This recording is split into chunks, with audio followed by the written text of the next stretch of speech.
Dari utara, selatan, hingga timur, Indonesia seolah dikepung.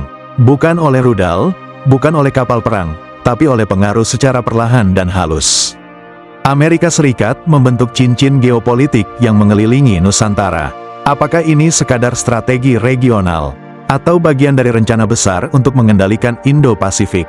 Hari ini, kita akan mengupas satu pertanyaan penting. Apakah Indonesia benar-benar sedang dikepung secara halus oleh Amerika Serikat? Coba kita lihat peta. Dari utara, Filipina, negara ini memperkuat aliansinya dengan Amerika Serikat setelah puluhan tahun pasang surut hubungan militer. Beberapa pangkalan strategis kembali dibuka untuk personel militer AS. Salah satunya ada di Palawan, hanya selemparan batu dari Laut Natuna Utara, wilayah perairan sensitif Indonesia. Dari sini, pesawat mata-mata hingga drone serang bisa menjangkau Natuna hanya dalam waktu kurang dari 30 menit. Dari timur laut, Korea Selatan dan Jepang, dua sekutu utama Amerika di Asia Timur. Di sini, AS menempatkan puluhan ribu tentara, lengkap dengan F-35, kapal induk, dan sistem rudal canggih seperti Patriot dan THAAD. Semua itu siap diluncurkan dalam hitungan menit. Dari selatan, Australia, jangan lupakan Darwin, kota kecil di utara Australia yang kini menjadi markas rotasi pasukan marinir Amerika sejak 2011. Setiap tahun, ratusan personel AS ditempatkan di sini dalam rotasi rutin. Dan sejak aliansi AUKUS terbentuk tahun 2021, Australia mendapat akses ke teknologi kapal selam nuklir. Itu berarti, hanya dalam waktu beberapa tahun, selatan Indonesia bisa dilalui oleh armada siluman bawah laut yang tidak terdeteksi radar. Dari barat, Singapura dan Laut Andaman. Singapura memang bukan sekutu militer resmi Amerika, tapi negeri kecil ini menyediakan fasilitas pelabuhan, logistik, dan pemeliharaan untuk kapal perang dan pesawat tempur AS. Dan jangan lupakan Laut Andaman, di mana India, anggota Quads bersama AS, juga memperkuat patroli dan pengaruh militernya. Dari keempat arah mata angin, Indonesia benar-benar dikelilingi oleh titik-titik strategis milik atau diakses oleh Amerika Serikat, bukan dengan bendera, tapi dengan pengaruh dan kehadiran militer. Pengepungan ini tidak terlihat oleh mata biasa, tapi bagi para analis pertahanan, polanya sudah sangat jelas. Amerika tidak sedang mencari perang dengan Indonesia, tapi mereka punya satu strategi yang disebut soft containment, pembatasan halus terhadap negara yang punya potensi strategis. Latihan militer bersama, seperti Garuda Shield, mempererat kerjasama tapi juga menjadi saluran pengaruh budaya militer AS. Intelijen dan teknologi, banyak alutsista Indonesia yang hanya boleh dibeli jika mengikuti syarat NAS monitoring. Diplomasi tekanan, pembelian senjata dari Tiongkok atau Rusia akan langsung mengundang reaksi, bahkan sanksi. Dengan kata lain, kita boleh beli rudal, asal bukan dari negara yang dianggap musuh AS. Kita boleh kuat, asal tetap dalam koridor pengaruh Barat. Pertanyaannya, kenapa Amerika repot-repot mengelilingi Indonesia secara halus?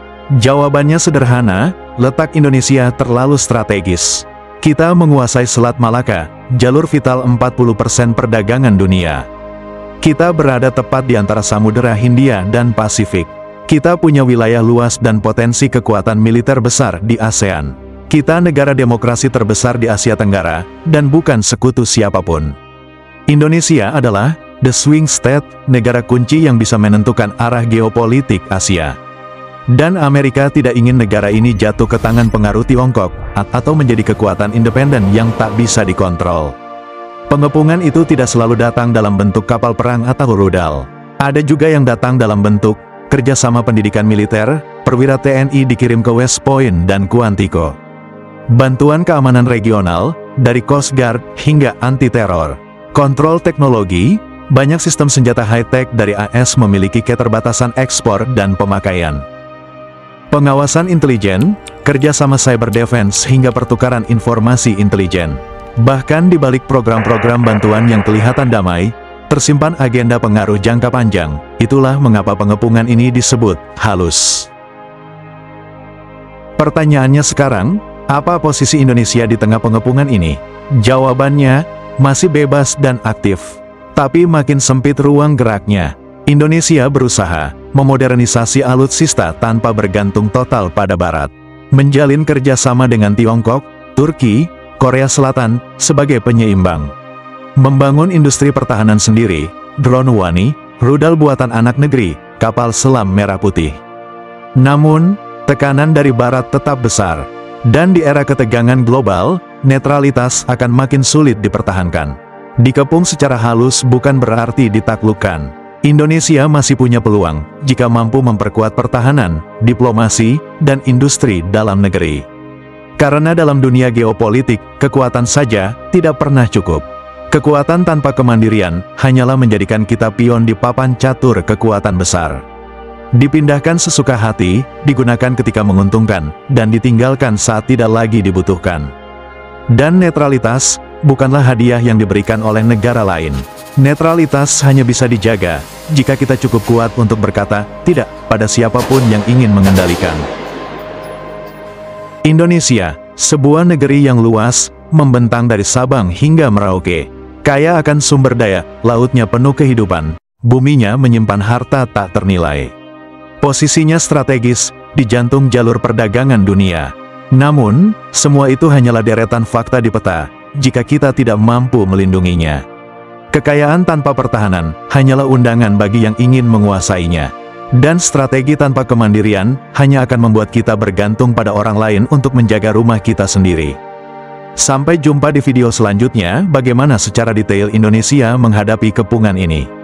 Jangan lupa subscribe untuk konten strategi militer, geopolitik, dan pertahanan nasional.